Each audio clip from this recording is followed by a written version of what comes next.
Olá, queridos companheiros de jornada, amados irmãos, estamos aqui para mais um vídeo. E hoje nós vamos falar sobre Jesus e a tolerância. O que Deus nos fala, porque a vida continua. Em termos de psicologia profunda, a questão do julgamento das faltas alheias constitui um grave cometimento de desumanidade em relação àquele que erra.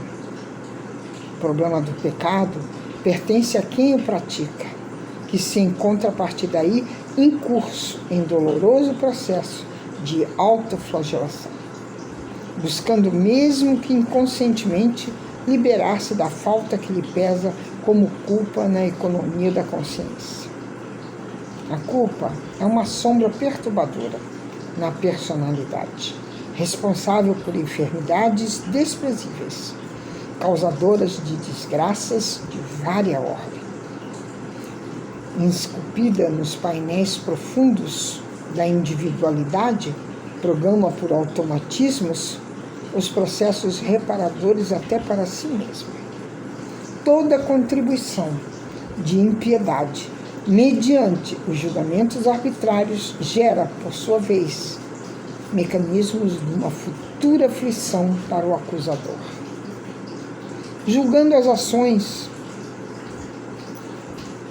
que considera incorretas no seu próximo, realiza um fenômeno de projeção de sua sombra em forma de autojustificação, que não consegue libertá-lo do impositivo das suas próprias mazelas. A tolerância, em razão disso, a todos se impõe como uma terapia pessoal e fraternal, compreendendo as dificuldades do caído, enquanto lhes estende as mãos generosas para poder soerguê-lo. Na acusação, no julgamento dos erros alheios, deparamos com propósitos ocultos de vingança, prazer, em constatar a fraqueza dos outros indivíduos que sempre merecem a misericórdia que todos esperamos encontrar. Quando, em circunstâncias equivalentes, Jesus sempre foi severo na educação dos julgadores de conduta alheia. Certamente há tribunais e autoridades credenciadas para o Ministério de Saneamento Moral da sociedade, encarregadas dos processos que envolvem, assim, os faltosos, e os julgam, estabelecendo os instrumentos reeducativos, jamais punitivos, pois que, se o fizessem, incindiriam em erros idênticos, se não nos mais graves. O julgamento pessoal, que ignora as causas geradoras dos problemas, demonstra o primitivismo moral do homem, ainda lobo do seu irmão. O mestre estabeleceu a formosa imagem do homem que tem uma trave dificultando-lhe a visão. E, no entanto, vê o cisco no olho do seu próximo. A proposta é rigorosa, portadora de uma claridade evidente, que não concede pauta a qualquer lugar de responsabilidade da sua fuga.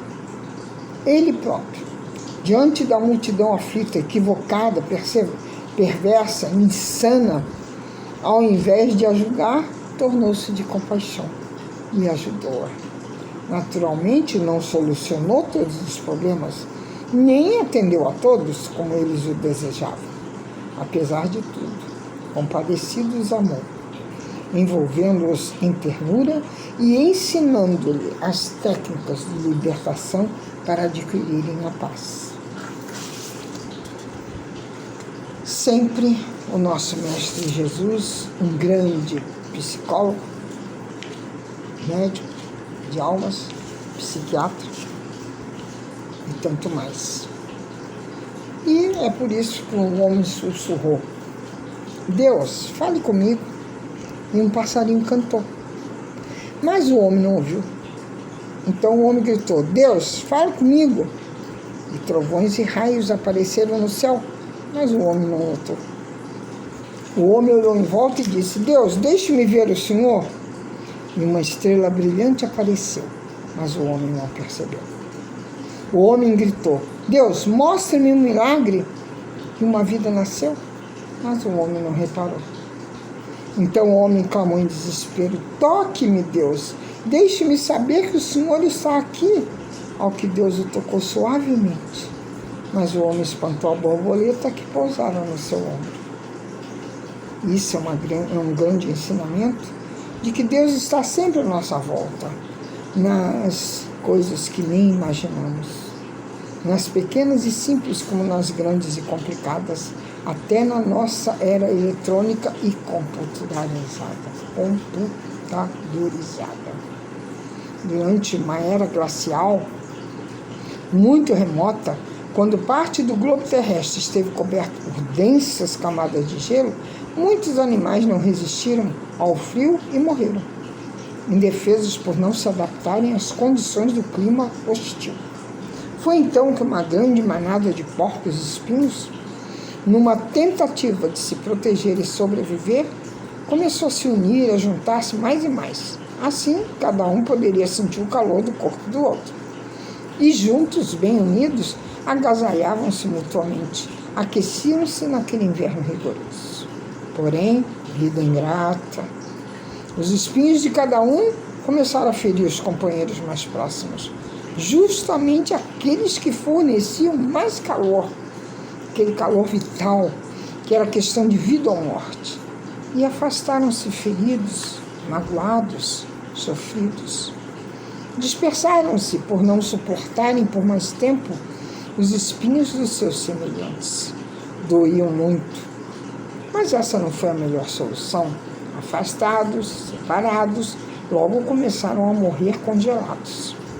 Os que não morreram voltaram a se aproximar pouco a pouco, com jeito, com precauções, de uma tal forma que, unidos, cada qual conservava uma certa distância do outro, mínima, mas o suficiente para conviver sem magoar, sem causar danos recíprocos. Aí suportaram-se, resistindo assim a uma longa era glacial, e sobreviveram.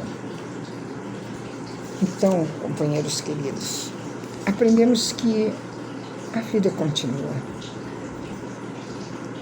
Vi meu pai morrendo na minha frente e não entendi porque Deus o matou.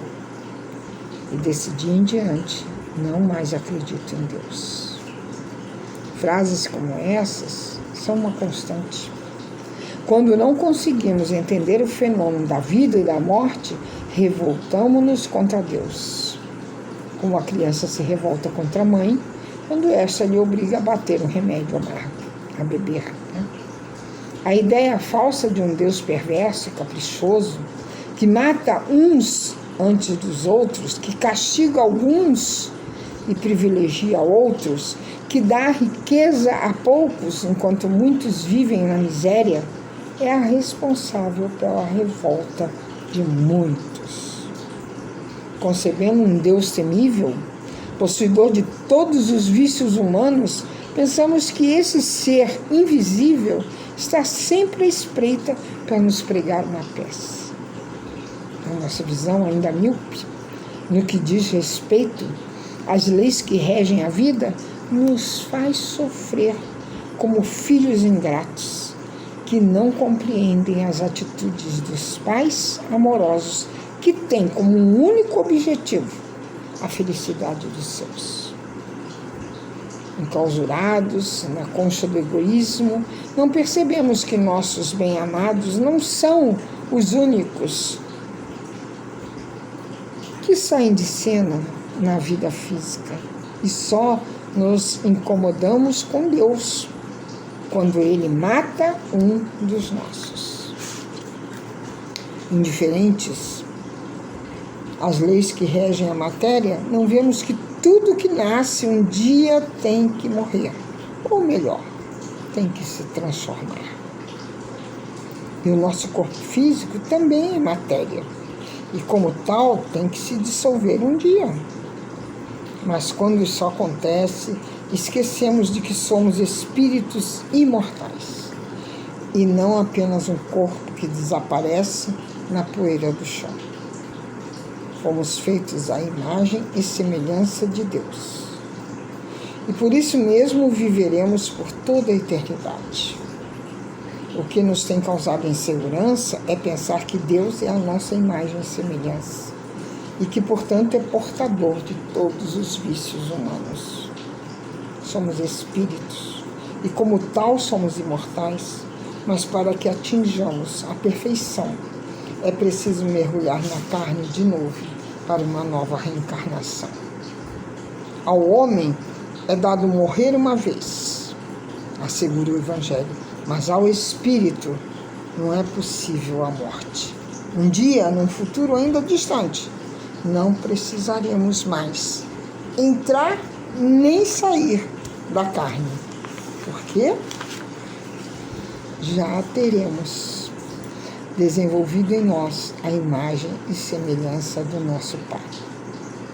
Jesus, após a morte do corpo, surge com toda a vitalidade em espírito para legar à humanidade a certeza da imortalidade. Dessa forma, não nos iludamos. O túmulo não é o fim da vida, é apenas o começo de uma nova fase de aprendizado para o espírito imperecível.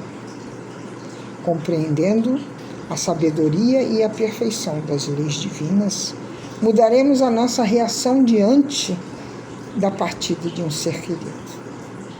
E diremos com segurança: vi meu amado Deus deixando o corpo físico na minha frente e entendi por que Deus o levou. E que Deus o ama mais do que eu e o quer por algum tempo no mundo dos espíritos. E desse dia em diante, eu espero ansioso a oportunidade de um reencontro feliz. E por esse motivo, mais acredito e confio em Deus. Pensemos nisso. O que chamamos de morte nada mais é do que um fenômeno biológico natural. Seja pelo desgaste normal dos órgãos físicos ou de outra forma qualquer, todos deixaremos o corpo e voltaremos à pátria espiritual de onde partimos um dia. Assim, tenhamos a certeza de que a separação é apenas temporária e que mais cedo ou mais tarde tornaremos a nos reencontrar. Nossos amores, dos quais sentimos tantas saudades. Vamos refletir. Graças a Deus, graças a Jesus e até o próximo vídeo. Beijos em seus corações.